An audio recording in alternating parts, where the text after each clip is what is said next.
Jono. I'm sorry about the challenge you asked for me before you made it my punishment. I kind of completely just blanked on that, but I will be having my platypus song up sometime like Friday, Saturday, Sunday. I don't know. I've been pretty stressed out, and watching your last video really cheered me up. I especially liked the outtakes you tossed in at the end where you were trying to do that Jack Nicholson, The Shining thing with the wrapping paper. Yeah, it really helped make me feel a little bit less stressed. So did a food fight I had this week.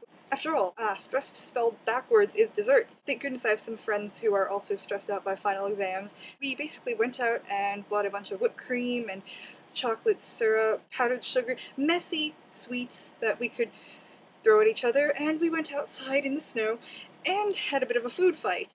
Really messy, and there was powdered sugar and chocolate syrup everywhere, and just because we were in the snow, it was almost like we were human ice cream or something. It was very strange. Yes!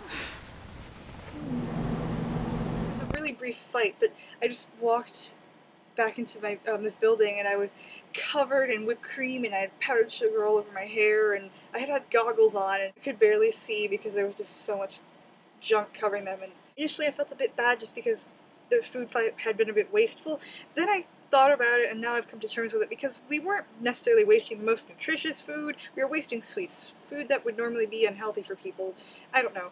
Morally ambiguous food fight. I was kind of inspired by the food fight, so here are some food fight related facts. Every February, in the Italian city of Ivrea, there is a Battle of the Oranges. Yes, a Battle of the Oranges. Basically, this all originates from this story of this tyrannical lord who kind of ran the city of Ivrea. One evening, he decided he was going to go rape a miller's daughter the night before her wedding. And in an interesting twist of fate, she decapitated him. Shortly afterwards, the citizens of Ivrea and surrounding areas, controlled by this tyrant, decided to go burn his palace, and they celebrate the Battle of the Oranges to basically celebrate their liberation from this tyrant.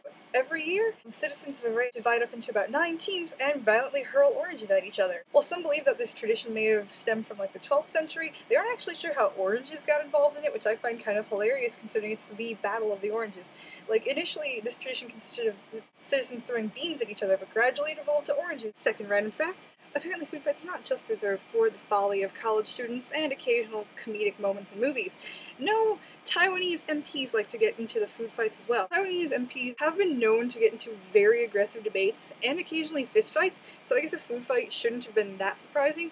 But in 2004, it happened. I suppose some aggressive words were exchanged, and before they knew it, MP Chung Fong-chi had a lunchbox in hand, and she was pretty much ready to toss it at her opponent. The food fight was very brief. Photographers had a hard time trying to actually photograph it just because it was that brief, and it didn't leave much of a mess. Fact number 3. The mutiny on the Bounty was actually a food fight. That's not completely true. It was more like a fight provoked by food. 1787, Captain William Bligh and his crew stopped in Tahiti in hopes of finding breadfruit so they'd have some sort of food to sustain themselves throughout their journey. Unfortunately, they didn't arrive at a very good time considering breadfruit was not in season, so they stuck around in Tahiti until they had enough of it for about 5 months. During this time, the crew kind of got used to the Tahitian surroundings, as well as breadfruit and the plants, and some of the local ladies. They were a little bit sore about leaving. There was a great deal of sulking and lots of tension amongst the group, which was only made worse by the food. The 1015 breadfruit specimen they ended up taking with them took up a lot of space. There was a lot of crowding on the Bounty. Really didn't help ease tensions on a very densely packed vessel. There was a mutiny, a bloodless mutiny. Do you know that if you leave a goldfish in the dark long enough, it will turn white?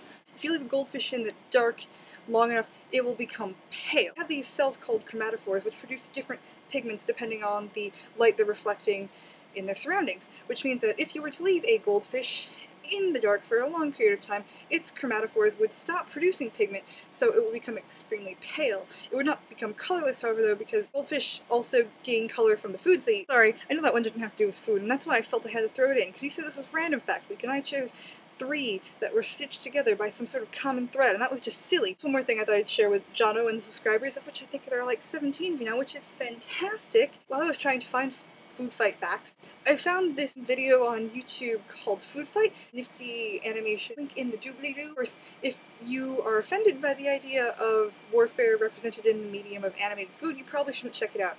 Because if that is specifically what you are offended by, that video will offend you. Deidre signing off.